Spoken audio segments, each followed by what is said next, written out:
Hello and welcome to another episode of Beyond the Pod. I am Brandon Mileski, former Golden Gopher great. Pat Micheletti with me, and we are brought to you by Culturama and SodaStick.com. And Pat, about a week away from NHL draft time, which is exciting because we got a top 10 pick. Yeah, it's nice to be in the top 10, and from all indications, and we're certainly going to find out shortly about the top 10. But supposedly a very deep draft, so it's a good year to be in that top 10. Yeah, you're right. We are now joined by Judd Brackett, who is the director of amateur scouting for the Minnesota Wild. Just hired this offseason. Judd, nice to meet you virtually. And let's talk about your transition, because I would think anytime you're just moving from one organization you've been with for 12 years to a new organization, that's a challenge in itself. But then to do it during a pandemic where you're not able to meet people and you're not even here in Minnesota, I mean, how odd has this kind of past 4 or 5 months been for you?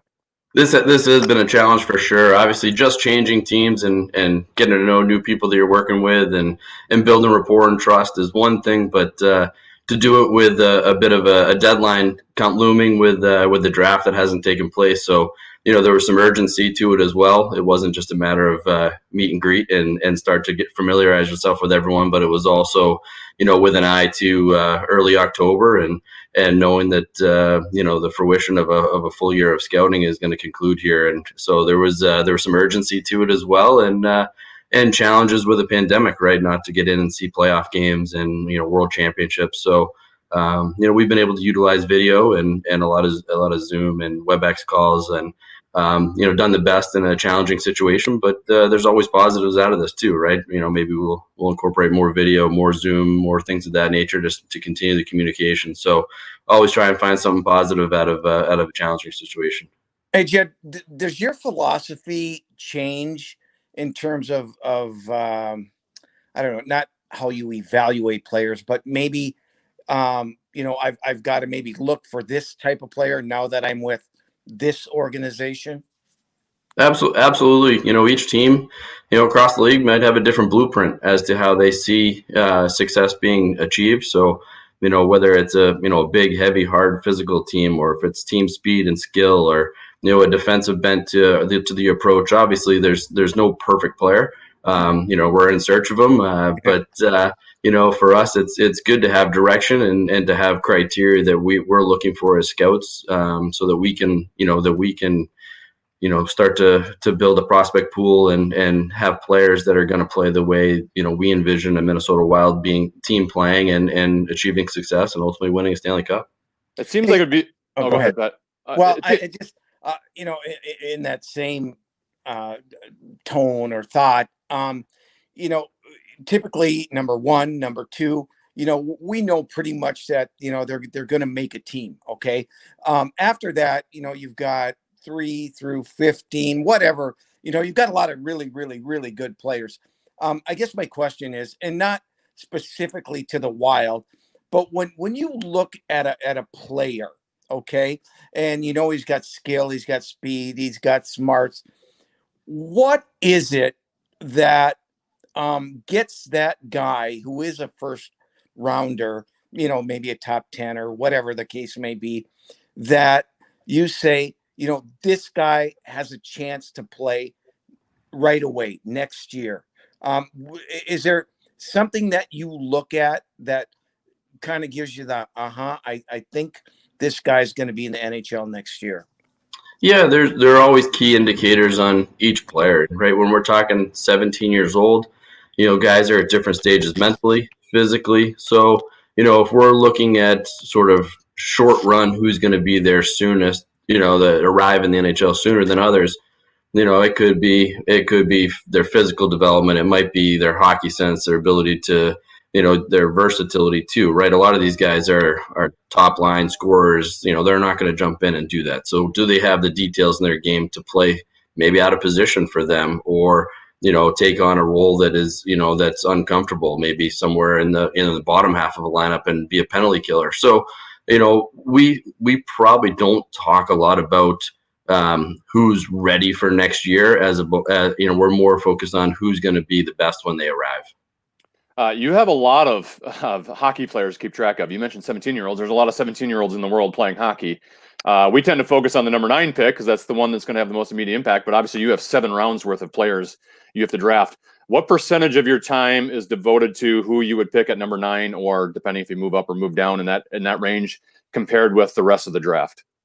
I think we have to give all the players their due, no matter what round, and I think that philosophy is true post-draft too, right? If a player that's drafted by the Minnesota Wild in the 3rd round or 4th round, is going to get the same treatment as the 9th overall pick, same resources, same attention. So as scouts, we have to take that same philosophy, and really try and unearth a player later on, right? This top half of the draft is certainly well known and been watched heavily. But the ability to find a player in the 5th, 6th, 7th round is our ability to essentially win a draft and really cement it as a success. Obviously, you switch teams. You're new to Minnesota. How much time have you had to spend with the scouts? I know you probably know all of them because you see them in all the different rinks. But do you have a different feeling about them now, getting to know them? Their strengths, weaknesses, and how they can be a part of your team. Yeah, it's been one of the biggest challenges. In a normal situation, I probably would have been face to face and had a chance to see them travel together, talk players not only in the rink but afterwards, and really digest what we saw on ice and build that rapport. So it's been challenging. It's been by phone. It's been by situations like this, virtually. So still trying to, get to know each other, but also, reading each other's reports, talking about players, and seeing, how each scout watches the game, what they value most. That's just as important. Everyone's going to have their strengths, and I certainly want everyone to speak their mind and be honest about the evaluations they saw this year. That's what they're hired to do. You're hired for your opinion, and if you can support it and have good evidence to it, then absolutely speak with conviction. As Pat knows, because I've stated on this podcast a couple times here over the last couple weeks, I would be a fan of the Wild moving up to get a center in Marco Rossi. Not expecting you to talk specifically about a player, but in general, if you have a player that you want to jump up because you've identified as that's a guy who could be a future in our organization, how do you go about figuring out which spot in the draft that player might go to? Because you obviously you're evaluating your own, the players that you like, but how do you go about identifying what other teams might think of certain players? And there's no exact science to that. It's having a good group knowledge of the player base. Maybe looking at their current picks in the last couple of years, see if there's any maybe redundancies or things that might steer them away from a player or towards a particular player. But that's the beauty of the draft, right? The uncertainty. So, it's not choreographed. There's nothing planned ahead. We can project and we certainly do. And we run mocks and we drive ourselves crazy the week leading up, trying to project who's going to be there for us. But at the end of the day, on Tuesday, we're still going to sit there and with anxiety and hope that a guy that we have eyes for slides a bit. But I think we're in a good position too at 9. This is a strong class. This is a really accomplished group that have had a lot of success. So, we're going to be excited no matter what. But again, will it be 100% pick based on need or best available? That's still yet to be determined. All right, Judd, let's play a little drafting 101 for the fans out there who don't understand how all of this works. You are the head of amateur scouting, and you have your scouts under you. When it comes to that number 1 pick, go through the process. Is it a collaboration amongst you and Billy Guerin and the rest of the hockey ops, or I mean, do you go to Billy and say, hey, this is a guy we need to take? It's a collaboration, 100%, and it starts, not just from Billy and I, but this starts with regional scouts in the area that were the first ones on. They were the boots on the ground early, that I helped with the early identification process. They were involved in the interviewing process. So this really starts, from grassroots and builds its way up. That's the unique part for me. Typically, you have 10, 11, 12 months to talk about these players internally. This is where it's been the challenge for me that, I haven't had that chance to be in those discussions year long, the entire year with all the scouts. That's the process. That's the beauty of it. So this is a condensed version.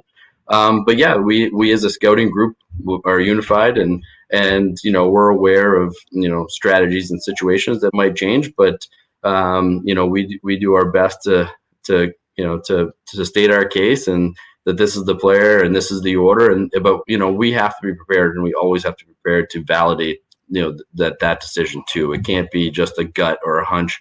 It's got to be on what we saw, what we've talked about, how we've challenged each other to grow as scouts, and what we're seeing. It can be supported by video, it can be supported by the interview process, as well as the analytics and data. So when we have that perfect cross section is when we know we have our guy. Judd, I coached hockey for 14 years and fully admitted while I was coaching that I had no idea how to coach goaltenders, had no idea how to develop goaltenders. I just kind of left them to the goalie coach. I could tell you whether I think they're playing well or not, but I couldn't deal with it. You played goalie. You were at Northeastern and Connecticut College. So from a scouting standpoint, do you feel like you have an edge over other scouts? Because I think people have always had a tough time trying to figure out goaltenders and project them into the National Hockey League. It's certainly a challenging position. There's a lot that goes into it between technique and obviously I think it's one of probably the most advanced positions in all of sports the last 10 or so years. I mean, you've seen a true transformation in terms of how the game is played. With the speed, the athleticism, they're some of the biggest guys on the ice now. So, that being said, but I don't, it's certainly advantageous for the group to have some goaltending expertise or knowledge. But that can come from within too. It doesn't have to be just on the scouting staff. Freddie Shabbat has access to video and we actually just talked yesterday on goalies. So there's a lot of incorporation. And some teams have gone out as far as to hire a goalie specific scout. So it is a position of great value. And if you can find yourself a starting goalie in the draft, you've really hit pay dirt. Well, that's what I want to talk about then, because you haven't been in the organization too long, so I don't know how much self-scouting you've done of the goaltenders in your own organization, but you have a goalie in Kakkonen that was very successful in the AHL, but very limited NHL experience, and we're kind of at a crossroads in determining whether he can be the guy or whether you go with Dubnyk or go in free agency, and then obviously you have a kid from Russia who might be available at pick number 9. So how much self-scouting have you been able to do early on here in your tenure with your own goaltenders in your organization, specifically Kakkonen? Not for me, not too much, honestly. I've been strictly on the amateur side, even prior to coming over. So I don't have a great familiarity with Kakkonen's development. I'm aware of the success in the early translation to the American Hockey League. But that's more of an internal assessment and with our pro staff than on the amateur side. Okay, when you look, we've talked. It is going to be a deep draft. There are really a ton of good players. Maybe an unfair question, but let's look at the top 10. How many do you think would be ready to make that jump next year? Good question. You know what? I think when you look across that top 10, especially coming in Europe, you see a couple that are already playing in a men's league that are already doing it, have been doing it. I mean, one's so that bodes well for their transition. And then you got a couple guys in the Ontario Hockey League and the guy in the Quebec League that certainly look like they could make a push for it. But it's not a rush. For us, it's not about getting there first. It's about being prepared when you get there and being the best player you can be when you arrive. How much does that help to have players? To have players currently going against, in Europe, they're playing in professional leagues right now. That's very rare to have that leading up, a couple weeks leading up to the draft. How beneficial is that for you to be able to kind of see those guys against grown men? It is, and it's been a really great part of our, for the European staff right now, our scouts over there, a lot of hockey being played. Watching players, that typically would have been a draft, post-draft right now, and so it's been a lot of intel coming in and information, and which has been good. We've seen development, even just from a physical standpoint, and their ability to enter into men's league after a good 6 months off. So it's all part of the process. For us, it's draft and development, but this, getting a bird's eye view here for September and, certainly leading up to the draft is all bonus coverage. I'm talking with Judd Brackett, who is the director of amateur scouting for the Minnesota Wild. I have to ask you the cliched question, Judd, because this organization has been desperately needing a franchise center, basically for the existence of the franchise. I think there are a couple that are going to be available in the top 10. Whether they get to you at 9 or not, who knows? But I don't expect you to specifically name names. But how do you evaluate the center position, at least in the top 10 in this draft? Listen, this is a really, really good draft. The center position is strong as well. I think you see it in the top 10. You see center strength. You see a goaltender. You see defensemen. So this draft is littered with quality players at each position. But center specific, yes, I see some really strong two-way guys with great detail, hockey sense, skill. Certainly different packages that they come in, but some unique qualities in each of them that are going to translate to players and successful players in the National Hockey League. How about at pick 39? Where do you compare that compared to past, early second round choices, do you think? It's hard to tell because I certainly think, each team's going to look at this year a slightly different. The group of 31 that goes on Tuesday in the first round, I feel like there'll be some extension of the first round moving into the second round. So we'll have some good quality discussion after the first round, and we pick pretty quickly at the top of the second round. So we're going to be prepared, and hopefully there's still some carryover from that first round in our evaluation, and someone available of that quality. Judd, really appreciate your time today. Nice to meet you, at least via online. Maybe we'll meet you in person sometime in the next 2-3 years. Who knows when this thing will end? But good luck in the NHL draft next week. Thank you, guys. I really appreciate it. All right, Yeah, thanks. Thanks, Judd. Nice meeting you. Judd Brackett, he is the director of amateur scouting for the Minnesota Wild. And Pat, before we move on to our discussion, why don't you tell us about one of our sponsors on Beyond the Pod? That would be Culturama. Yes, Culturama. Having trouble getting brand recognition, media exposure, or promotion? Looking to find specialized tournament or event management services? At Culturama, they cultivate, collaborate, and connect you to new business strategies to maximize your organization's publicity through strategic brand development, marketing plans, or an event management services. With over 20 years of experience, Culturama creative teams will guide you through a comprehensive plan to reach your brand goals. Follow, like, and subscribe to Culturama today and learn how to obtain a PR plan. All right, Pat, let's move on to a topic in which Bob, it kind of blew up a little bit yesterday on social media with Bob McKenzie, who's kind of the king of Yes. source of insight and sources in the National Hockey League.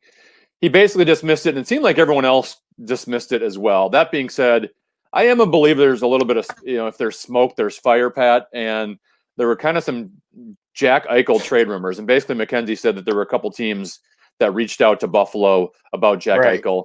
And my point here, Pat, would be if a couple teams are reaching out, to me, there's a reason why. Now, that being said, Buffalo just might be trying to test the waters. Maybe Eichel's not happy there. I don't know. But he might not be available at all, and Buffalo might not be willing to trade him. But if he is, what is your interest level in Jack Eichel given the Minnesota Wild's need for a top center? Well, I'll put it to you this way. He is no Nathan McKinnon, and he is no Connor McDavid. And I think I saw, well, if you offer the number 9, Dumba, Greenway, I don't give that up. Of course, we all know how difficult it is to get a number 1 center. Would I give up all that for Jack Eichel? The answer is no. And you say, well, you need a number 1 center. Well, I think there's a little bit more to it. Buffalo has been a train wreck. He's been in an organization that hasn't won. Not that Edmonton is lit the world on fire, but they're getting better, right? And they haven't been certainly as bad as Buffalo has been. I think they've tried to help Eichel in Buffalo, with getting some better players. And it still hasn't worked out. So that's a red flag for me there, because you know what? I want guys that have that drive and ability, and to want to really win. I haven't seen that out of Eichel. There's been some talk of off ice issues, blah blah blah. I don't know. I don't want to speculate, and I don't want to accuse him of that. So that being said, of course, you ask any team about their top center and what it would take, or top player. If you don't, hey, remember Gretzky got traded, right? Who'd ever thought that Gretzky would get traded from Edmonton to the LA Kings? So it's not unprecedented that that it can happen. So, but am I a big Jack Eichel fan? Not really. So I'll just leave it at that. Yeah, he's kind of an interesting case, Pat, because there's talent there. Without a doubt. Yep. He can put the puck in the net, but you're right. They've never won there. Now that's not necessarily all on him, and maybe he flourishes in a different organization that has a better winning culture. I'm not sure the Wild is that culture. Well, right. On top of that, but there's a talent there, but also maybe some underperforming at the same time, if that makes any sense. But guys that talented at the center position are never available either, Right. Pat. So you also have to take that. Yeah. Right. And I think a big thing that I think what this team is trying to find out is, what type of identity are they going to have? What are they going to be? Who do they want to be? And what players can fit that identity? And so, we'll have to see as we move along here. Because like I said 100 times, I think there's going to be a lot more changes happening with this team than one might think. All right, let's talk about some of the Minnesota Wild stuff, because Bill Guerin spoke with Michael Russo within the last week. Yep. And there were a couple interesting things. He's very outspoken, very candid. So anything he said in the last week really wasn't much of a surprise, because it wasn't much different than what he said before. But there were a couple things, and I think you'll be very supportive of this quote, Pat. Here's what he had to say about Calen Addison. He was asked about the timeline of Calen Addison, which is kind of important. If you're going to trade a Matt Dumba, it's important to know when Calen Addison can be able to play for you. He said, quote, his timeline, I mean, we'll see. I would imagine seeing him in quite a few American League hockey games first. But just like everybody else, we're going to go to training camp and see what he does to kick the door in and possibly earn a spot. And to me, maybe that's what he's supposed to say, because, if he's not ready to play, you can put him in the American Hockey League. And if he is ready to play, you're kind of taking both sides of it. But I kind of like the open-mindedness of, hey, if he's ready to go right out of the gate, we're not going to hold him back. Because I feel like that's happened in this organization before, where you're sometimes not allowing young players to make it right to make the team.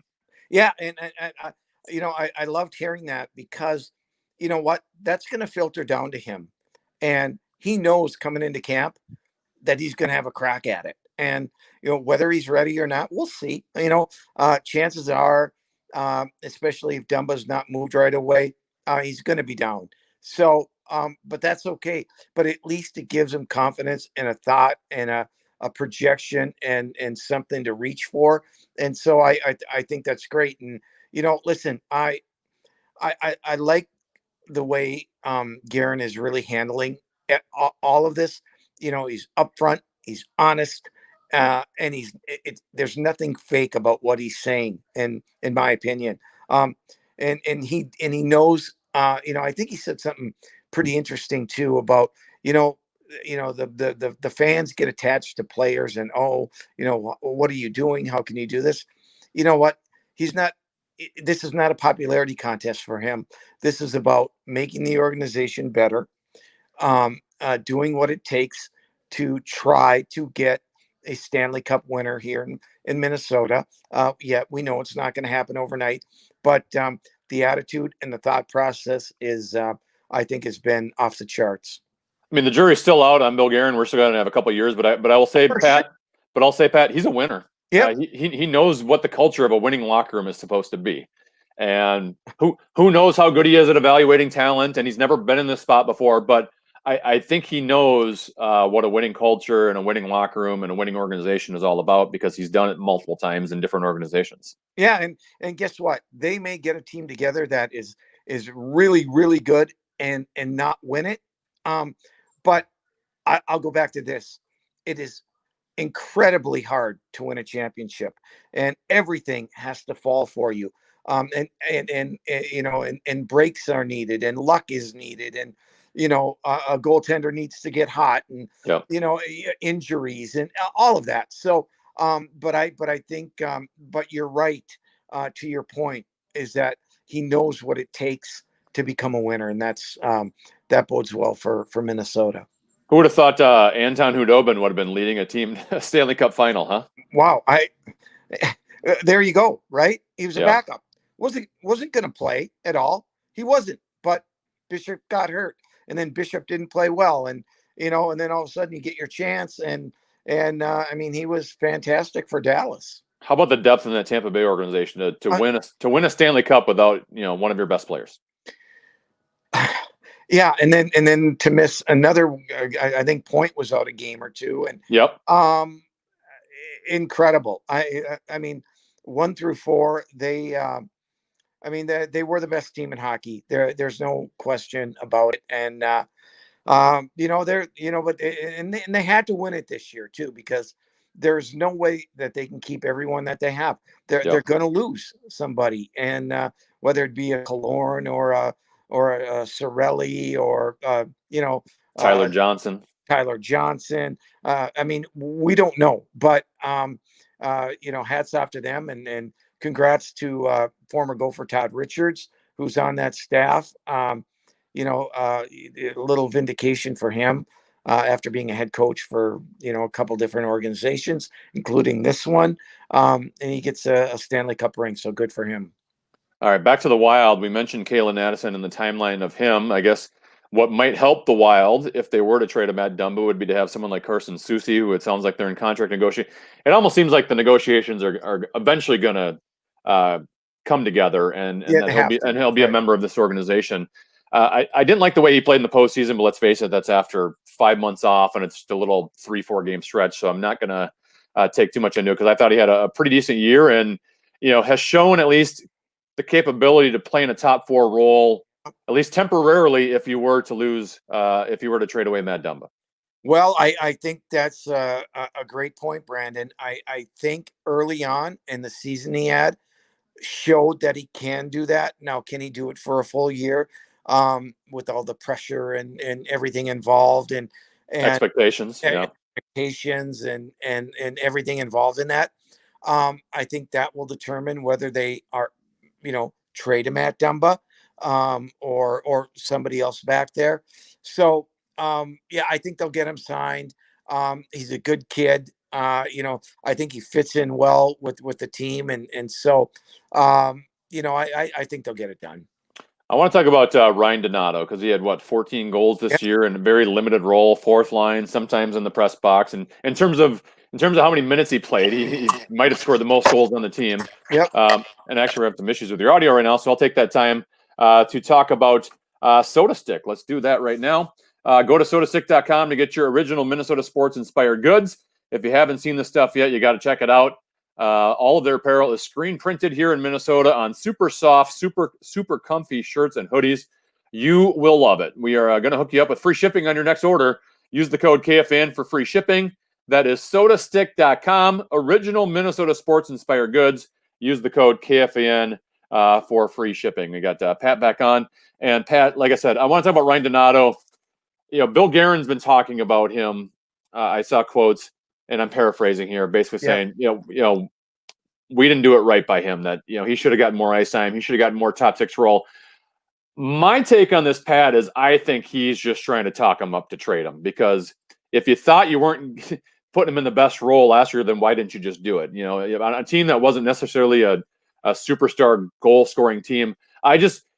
Donato's one of those guys that probably has to play a top 6 role, and he's not good enough to play a top 6 role. So to me, I feel like the GM is trying to talk him up to trade him, even though he's acting like, hey, he's gonna play a big role for us next year. It's a tough one because he does have that knack of scoring.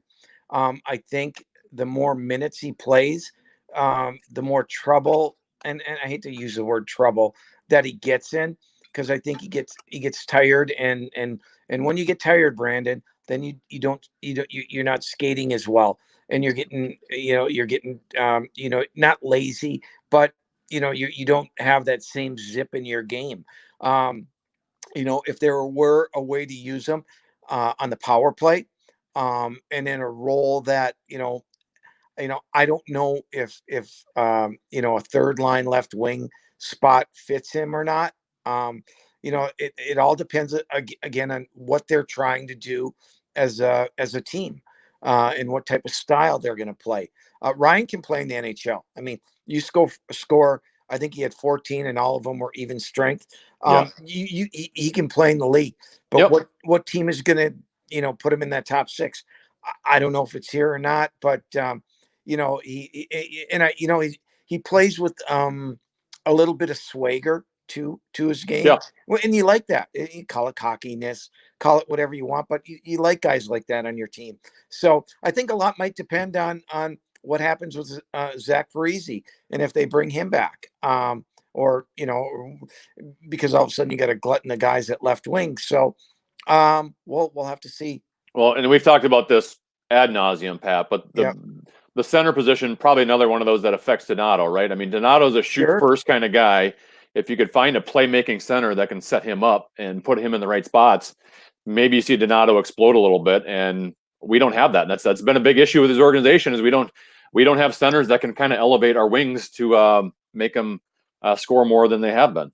No, you're exactly right, and so yeah, listen, I hope it works out for Ryan, and some team will recognize and understand that the kid can play, and it's just you got to find the right spot for him if it's not here, and maybe he can get someone in return that's going to help this team. But you're exactly right. Up the middle is still something that they got to figure out. And you got Granlund out there, you got Hall out there. We've talked about them in the past. I don't know. I would like a more of an Eric Holla than I would a Granlund at this point. But you got Marco Rossi out there. You got Marco Rossi out there, Brandon. You got him, and if you can get him, hallelujah. Let's talk one last topic here. High school hockey, Pat. Obviously, with COVID going on and some uncertainty about what kind of season is going to occur, they are having fall football back in the fall here, Yep. So I think that would be encouraging for a high school hockey season. But the Minnesota Coaches Association proposing a 24-game schedule where you would play 12 basic series against the same team. So it almost turned like into college hockey, where you'd play the same team on a Friday and then play them again on a Saturday.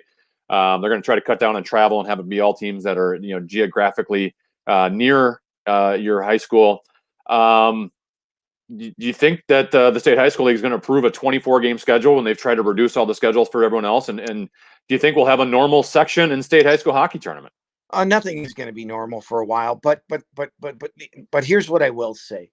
We got a lot of smart people in Minnesota, and in with high school hockey coaches, and they know that safety is the number one issue. And listen, they're putting out proposals that they think will work, and I'm not going to judge if one is better than the other or whatever. I just know what they're trying to do right for the kids, and that's the most important thing. And if they can, whatever they do pull off, I support it, and I trust that they're doing what is in the best interest of everyone involved. And I know they put a lot of thought into it, and they're trying to do the right thing, and so I think that's wonderful. By the way, God bless all these coaches, by the way. Yeah. I can tell you from experience, it's hard enough during a normal season. Right. And now you got to worry about rearranging your entire schedule a month and a half before the season, all the protocols you're going to have to go through. Man, it's already a full-time job for a high school coach to begin with. Yeah. Hey, we've talked about it all the time, Brandon. All these guys are the most underpaid coaches in the world. And they do a great job. And the main reason, they care about the kids, not only with their hockey, but every sport and their way of life and everything involved, not just playing athletics. So that is the good thing. Pat, I don't even know. We don't have our podcast scheduled for next week. The NHL draft might have already taken place by the next time I talk to you. Wow. So hopefully we'll be talking about Minnesota Wild center Marco Rossi my fingers when I talk to you next week. fingers are crossed. Have a great week, Brandon.